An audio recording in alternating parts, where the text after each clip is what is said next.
Hola a todos los cinéfilos, bienvenidos a Detrás de la Ficción. ¿Sabías que la historia detrás de Salvar al Soldado Ryan es más compleja y sorprendente que lo que muestra la película?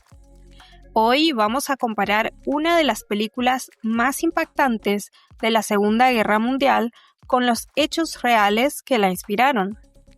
¿Qué fue real? ¿Qué fue dramatizado? ¿Y qué simplemente no ocurrió?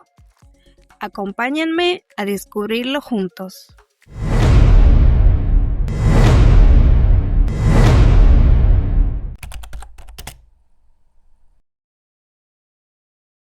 Salvar al Soldado Ryan se estrenó en 1998 bajo la dirección de Steven Spielberg, en un momento en el que el cine bélico estaba transformándose. Ya no se trataba solo de glorificar la guerra, sino de mostrar sus horrores de forma cruda y directa. Esta película llegó justo cuando la industria buscaba representar conflictos con una mirada más humana y menos heroica. El film se centra en el desembarco de Normandía durante la Segunda Guerra Mundial, específicamente en el famoso día D, 6 de junio de 1944. Este evento marcó el inicio del fin del régimen nazi en Europa y costó la vida a miles de soldados aliados. Spielberg, obsesionado con la autenticidad histórica, se propuso retratar el caos, el miedo y la brutalidad del combate como nunca antes se había visto en pantalla. Al momento de su estreno, Salvar al Soldado Ryan causó un impacto inmediato. Fue aclamada por su realismo, especialmente en los primeros 27 minutos que recrean el desembarco en Omaha Beach. La crudeza visual, el uso de cámaras en mano y la edición frenética generaron una experiencia que dejó al público sin aliento. Además, la película se estrenó en pleno auge del cine de gran presupuesto con propósito artístico. Venía tras éxitos como La lista de Schindler, también de Spielberg, y eso elevó las expectativas.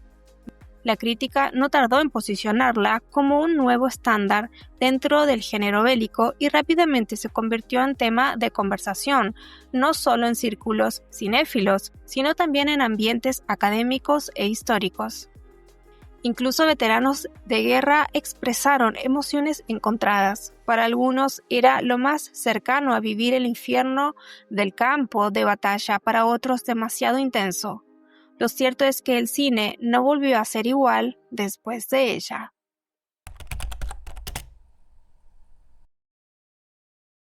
La historia de Salvar al Soldado Ryan comienza con una de las secuencias más potentes del cine, el desembarco de Normandía en Omaha Beach.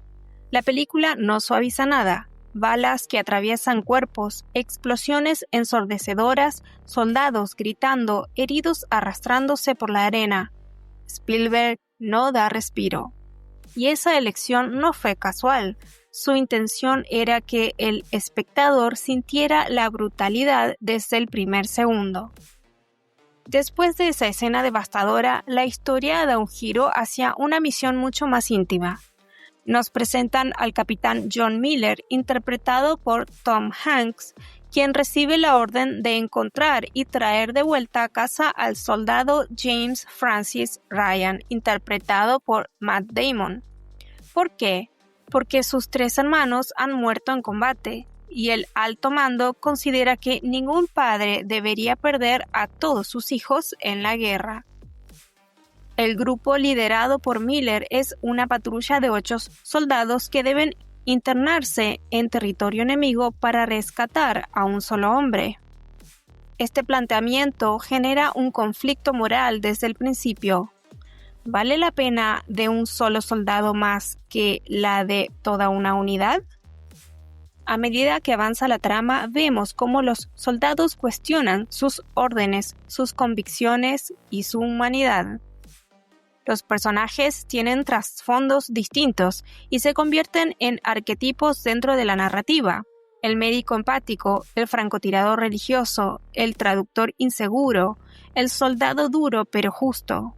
Esto permite que el espectador se conecte con ellos de distintas maneras y cuando alguno muere, porque sí mueren varios, el golpe emocional es fuerte. Una de las decisiones más impactantes fue la elección de Tom Hanks para el papel principal. Hanks, hasta entonces conocido por papeles más nobles o ligeros, trajo a John Miller una humanidad llena de contradicciones. No es un héroe de película clásica, sino un hombre agotado, tembloroso, que lidera no porque quiere, sino porque debe. Spielberg le pidió que no interpretara un personaje de acción, sino un profesor de literatura convertido en soldado por las circunstancias. Esa humanización hizo que el público se identificara profundamente con él. Matt Damon, por su parte, fue un casting estratégico. Spielberg eligió a un actor poco conocido en ese momento para que el público no tuviera una imagen previa del personaje, y funcionó. Cuando Ryan aparece por primera vez, sentimos exactamente lo que siente el pelotón: frustración, alivio, duda. Su rostro es nuevo para ellos y para nosotros también. El proceso de preparación de los actores fue extremo. El elenco principal pasó por un entrenamiento militar intenso de 10 días bajo condiciones duras.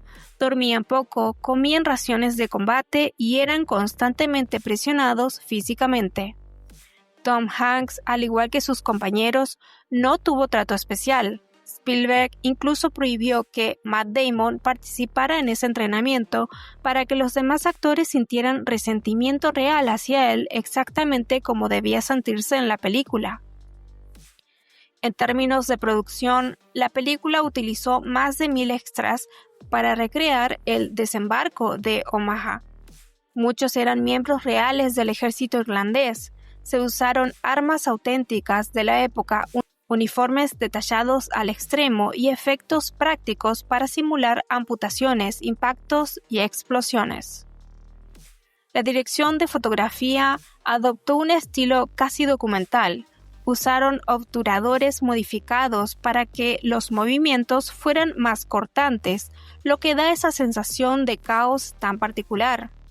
La mezcla de sonido fue clave. Disparos secos, gritos y silencios súbitos crean una atmósfera envolvente.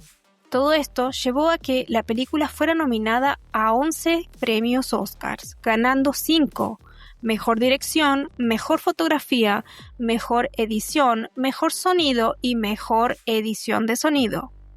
Sin embargo, no ganó Mejor Película, lo que causó controversia en su momento.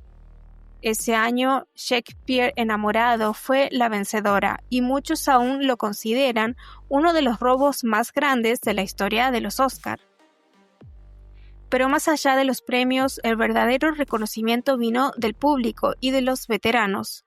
Muchos afirmaron que la película reflejaba de forma desgarradora lo que se vivía en combate. De hecho, el gobierno estadounidense aumentó el apoyo a programas de salud mental para veteranos tras el estreno, ya que varias asociaciones informaron de un aumento de episodios traumáticos luego de que algunos excombatientes vieran la película. Además, no podemos dejar de mencionar la banda sonora compuesta por John Williams. A diferencia de otras películas bélicas que utilizan música intensa y épica, aquí Williams optó por una partitura contenida, melancólica, que acompaña los momentos más humanos, no los de combate. Esto refuerza el tono emocional y evita glorificar la violencia. El tema principal transmite pérdida, memoria y sacrificio. Spielberg también decidió que no habría escenas durante los créditos iniciales. La película abre directo al campo de batalla, sin avisos, sin nombres. Una decisión artística que refuerza la crudeza y urgencia de lo que se está contando. Todo está pensado para que no haya escapatoria. El espectador entra de lleno en la guerra desde el primer segundo. Así que en resumen, esta película no es solo una historia de guerra, sino una experiencia emocional y sensorial. Spielberg logra que el espectador no solo vea la guerra, sino que la sienta. y lo hace no desde el heroísmo grandilocuente, sino desde la fragilidad humana.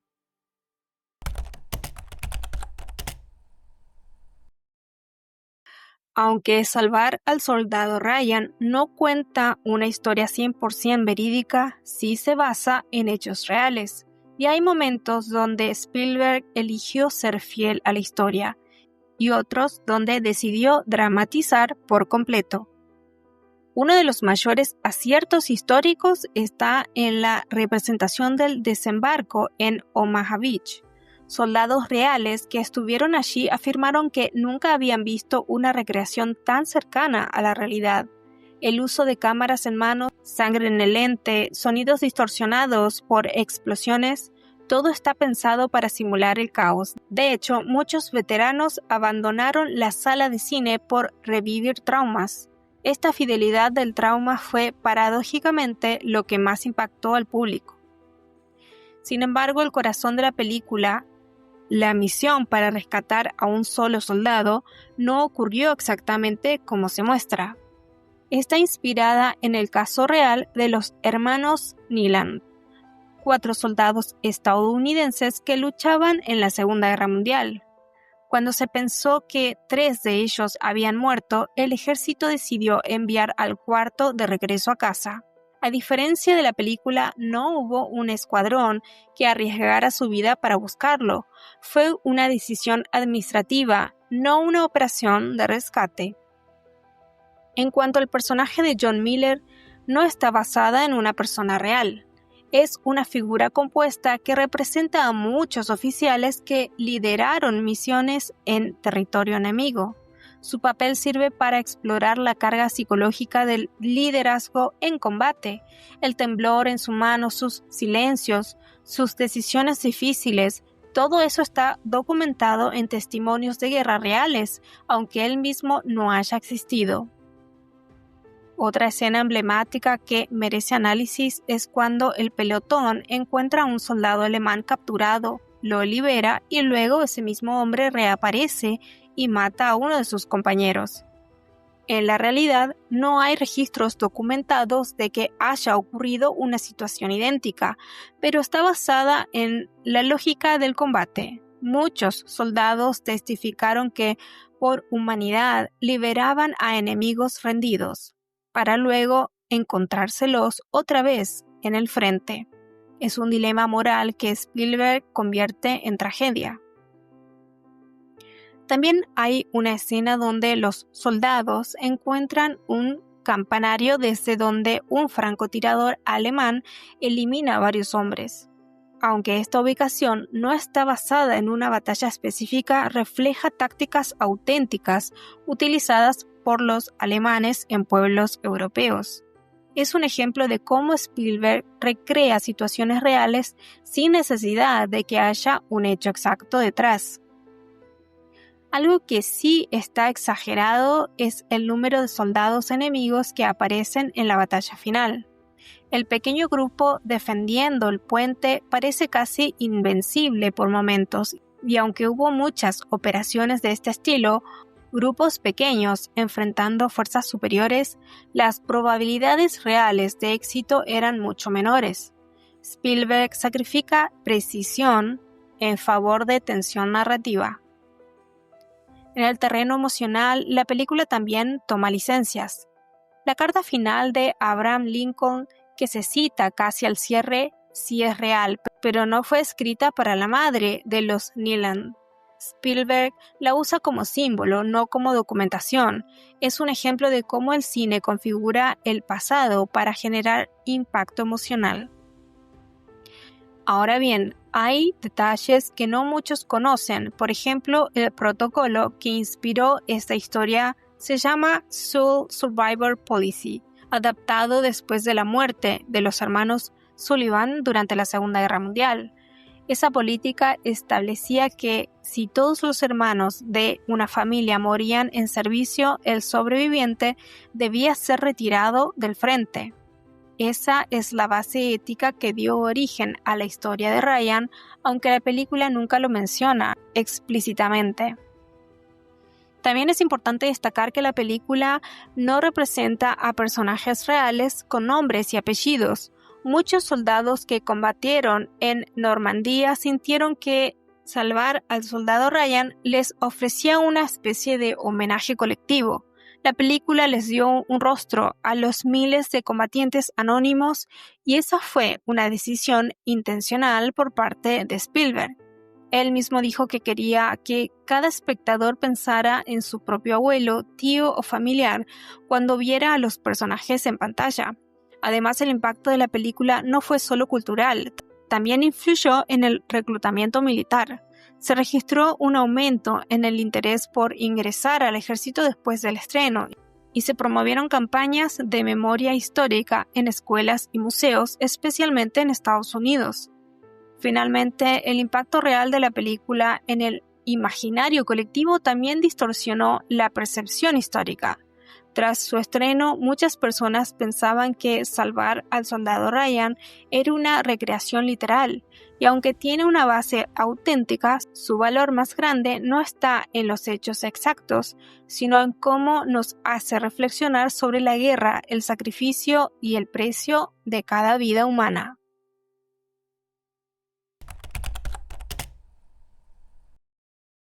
La historia real que inspiró salvar al soldado Ryan no gira en torno a un hombre llamado James Francis Ryan, sino a un soldado de nombre Fritz Nieland, miembro del 501, regimiento del paracaidista de la 101 División Aerotransportadora del Ejército estadounidense.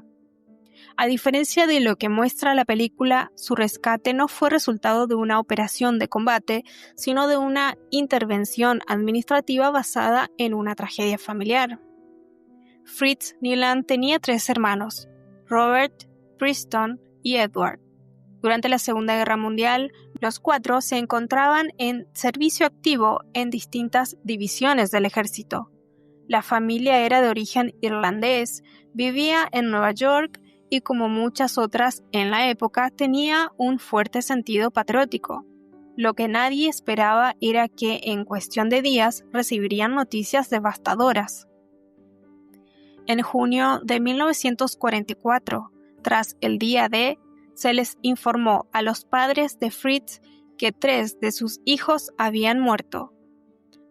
Preston murió el 6 de junio durante el desembarco en Utah Beach.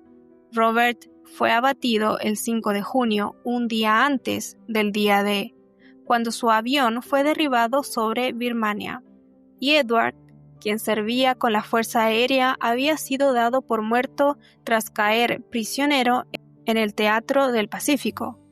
Ante esa aparente pérdida total, el ejército decidió aplicar lo que luego sería conocido como la Sole Survivor Policy y sacar a Fritz del frente de batalla.